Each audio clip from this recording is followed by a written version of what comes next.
जय हनुमान ज्ञान गुण सागर, जय कपीस तिह लोक उजागर। राम दूत अतुलित बल धामा, अंजनी पुत्र पवन सुत नामा। महावीर विक्रम बजरंगी भगवान की जय। बोलो सियावर रामचंद्र भगवान की जय। चलिए साहब, वीडियो आपकी शुरू करते हैं। जैसा आप बोर्ड पर देख पा रहे हैं, 7 दिसंबर से आपके जो 7 दिसंबर 2024 मंगल हो गए हैं आपके वक्री, और कब तक रहेंगे? अभी 24 फरवरी 2025 तक ये वक्री अवस्था में रहेंगे।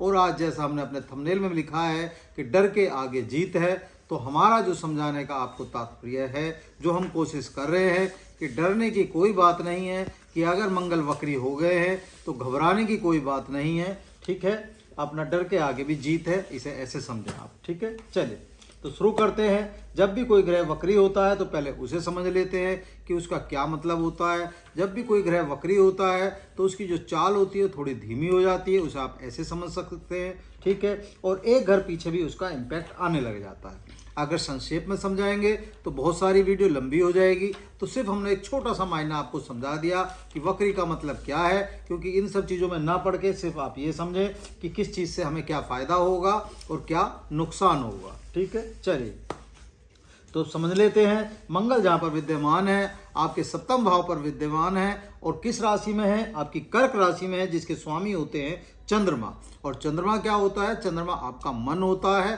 तो मन चंचल होता है, मन के हारे हार होती है, मन के जीते जीत होती है। तो यहाँ मन को थोड़ा सा समझना होगा और मन को थोड़ा सा संतुलित रख के भी चलना होगा, क्योंकि जिस भाव में विद्यमान है आप समझ सकते हैं, ये आपके सप्तम भाव जो होता है आपकी पार्टनरशिप का होता है, आपकी गृहस्थी का होता है, आपके व्यवसाय का होता है और आपकी यात्राओं का होता है। ठीक है, एक एक बात हम संक्षेप में समझाने की कोशिश करते हैं कि किस भाव से क्या अभिप्राय निकल के आता है, हर वीडियो में बताते हैं, जिससे आप इजीली अपनी बातें और इजीली अपनी वीडियो समझ सकें कि इसका मतलब है क्या और इन सब चीज़ों से क्या परिणाम और क्या इसके दिक्कत या फायदे हैं। ठीक है, चलिए तो क्या हुआ, यहाँ पर ही हम आपको जो भाव बता रहे थे, और मंगल इस समय अभी नीच के भी चल रहे हैं, ये भी हमें थोड़ा सा समझना पड़ेगा।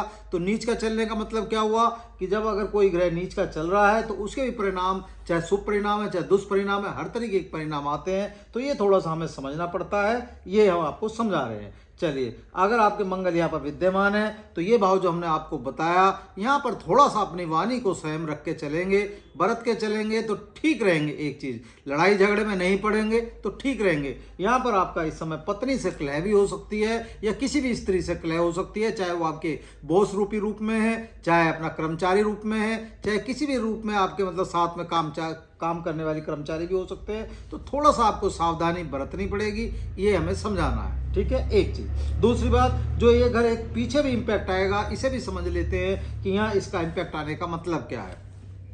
एक घर पीछे अगर हम देखते हैं तो ये आपका छठा भाव आ गया, जिसे हम रोग, ऋण और शत्रुओं के रूप में देखते हैं। ये भाव का जो अभिप्राय निकल के आता है, यहाँ से आपकी नौकरी का भी अभिप्राय निकल के आता है। ठीक है, तो इस भाव से क्या मतलब है वो समझें। और यहाँ पर जो राशि है वो कौन सी बैठ रही है उसे भी समझना जरूरी है, क्योंकि जो राशि का स्वामी है उस राशि के स्वामी के इनसे संबंध कैसे हैं ये भी पता चलना जरूरी है। क्योंकि जब तक ये नहीं पता चलेगा, जब तक हम आगे नहीं बढ़ सकते। क्यों नहीं आगे बढ़ सकते? क्योंकि हम जब भी किसी शत्रु के यहाँ जाते हैं, या किसी दोस्त के यहाँ जाते हैं, या मित्र के यहाँ जाते हैं, तो ये हमें समझना बहुत जरूरी है कि हम शत्रु के यहाँ जा रहे हैं या अपने मित्र के यहाँ जा रहे हैं। शत्रु के यहाँ जाते हैं तो थोड़े से आपने देखा होगा, आप असहाय फील करते हैं, असहज फील करते हैं, और शत्रु और मित्र के यहाँ जाते हैं तो कंफर्ट फील करते हैं। ठीक है, चलिए, और ये भी हम समझ लेते हैं, आपकी जिस राशि की वीडियो बना रहे हैं, मकर राशि की वीडियो बना रहे हैं, जिसके स्वामी होते हैं आपके शनि। ठीक है, तो आपने देखा शनिदेव इसके आपके स्वामी होते हैं, और शनिदेव इस समय आपकी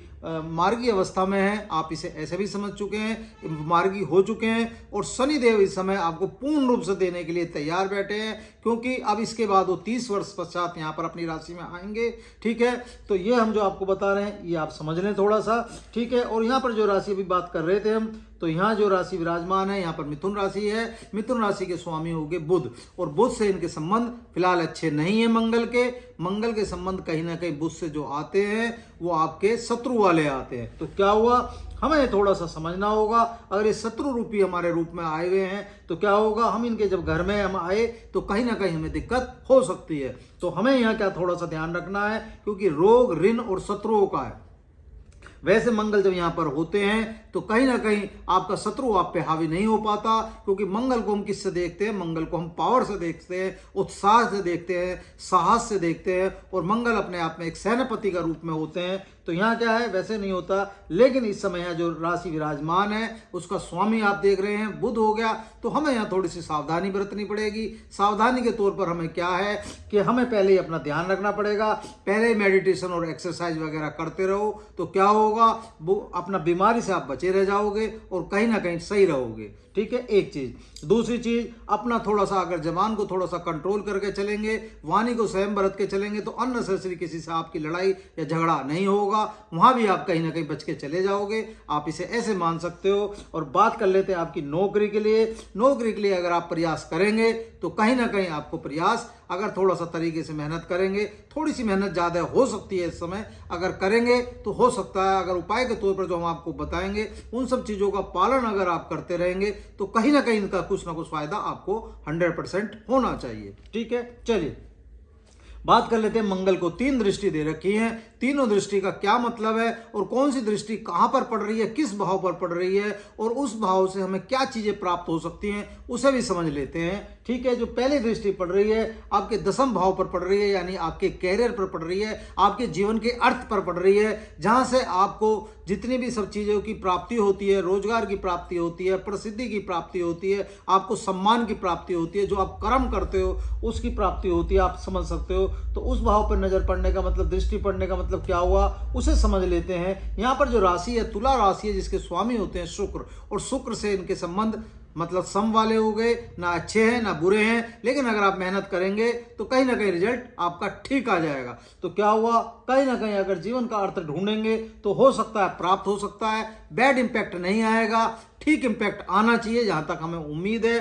तो अपनी अगर आप कोशिश करेंगे तो कहीं ना कहीं भाई ठीक है, सुख समृद्धि जो भी प्राप्त होगा, आपको जो भी सम्मान मिलेगा, कहीं ना कहीं ज्यादा नहीं मिलेगा तो कम मिल जाएगा, लेकिन हाँ ऐसा नहीं होगा आपके साथ कि बिल्कुल ही अनिष्ट हो जाएगा या बिल्कुल ही नुकसान हो जाएगा।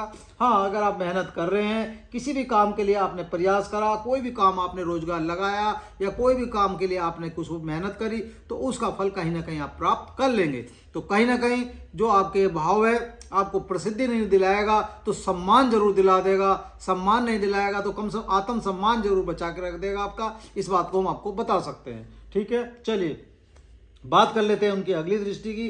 अगली दृष्टि कहां पर पड़ रही है, आपके स्वयं पर पड़ रही है, यानी अपने आपके लगन पर पड़ रही है। लगन पर दृष्टि पड़ने का मतलब क्या हुआ, और ऊपर से जो आपकी राशि है उसे भी समझ लेते हैं। आपकी राशि के स्वामी कौन है, शनिदेव हो गए, और शनिदेव न्याय और कर्म के हैं, न्यायाधीश हैं, आप समझ सकते हैं। तो क्या हुआ, यहाँ पर आपको एक बात का विशेष ध्यान रखना पड़ेगा, क्योंकि एक तरह से मंगल का भी यहाँ दृष्टि पड़ रही है और शनि भी है। जो आप जीवन में मेहनत करोगे उसी हिसाब से आपको प्राप्त होगा, मिलेगा लेट लेकिन मिलेगा जरूर, इस बात को समझ सकते हैं। और यहाँ से लगन से जो हम देखते हैं, लगन से अपनी आयु को भी देखते हैं, आपके आरोग्य को भी देखते हैं, आपके सुख को भी देखते हैं, आपके सौभाग्य को भी देखते हैं, आपके शरीर को भी देखते हैं। बहुत सारी चीजें जो हमें यहाँ से सीखने को मिलती है या जो हमें प्राप्त होती हैं। तो इसका मतलब क्या हुआ, एक चीज का तो विशेष ध्यान रखें, अपने इस समय जो आपका जीवन है उसमें थोड़ी सी आपकी जो नित्य कर्म है उसे थोड़ा सा सुधार के चले। नित्य कर्म में आपका उठना थोड़ा सा सही रखें और मेहनत थोड़ा सा सही रखें। अगर हम हर बार कहते हैं मेडिटेशन और व्यायाम वगैरह, एक्सरसाइज वगैरह करते रहेंगे तो कहीं ना कहीं मंगल भी हष्ट-पुष्ट होता है इन सब चीज़ों से। कहीं ना कहीं हनुमान जी को हम देखते हैं मंगल के हिसाब से देखते हैं, तो मंगल इन सब चीज़ों से कहीं ना कहीं आपके फेवर में काम करता है, और मंगल कहीं ना कहीं आपका उचका भी हो जाता है इन सब चीज़ों को करते करते।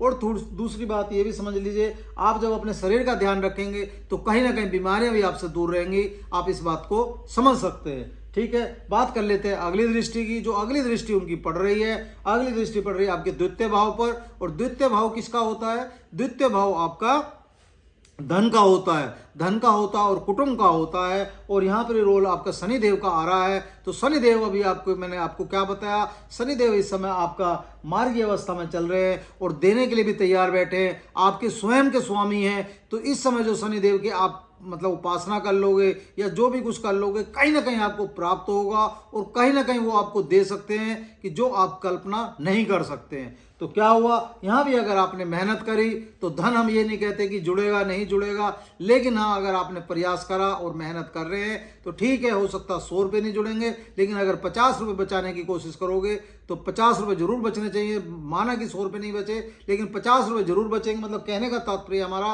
मतलब अगर आप मेहनत करेंगे और प्रयास करेंगे तो कहीं ना कहीं धन का जो सार्थक है, मतलब आने के, वो कहीं ना कहीं आपके सार्थक होंगे। आप इसे ऐसे समझ सकते हैं, ठीक है। और कुटुंब में भी कहीं ना कहीं आपके लिए ठीक रहना चाहिए। अब उपाय के तौर पर समझ लेते हैं कि हमें क्या करना है। उपाय के तौर पर आप एक बात का विशेष ध्यान रखें, एक तो शनि चालीसा का पाठ करते रहें। शनिवार को दिया वगैरह जो भी आप जलाते हैं वो भी आपके लिए सही रहेगा, और परिक्रमा करते हैं पीपल की तो वो भी आपके लिए शुभ रहेगा। इसके साथ साथ हनुमान चालीसा का और बजरंग बाण का पाठ जरूर करते रहे।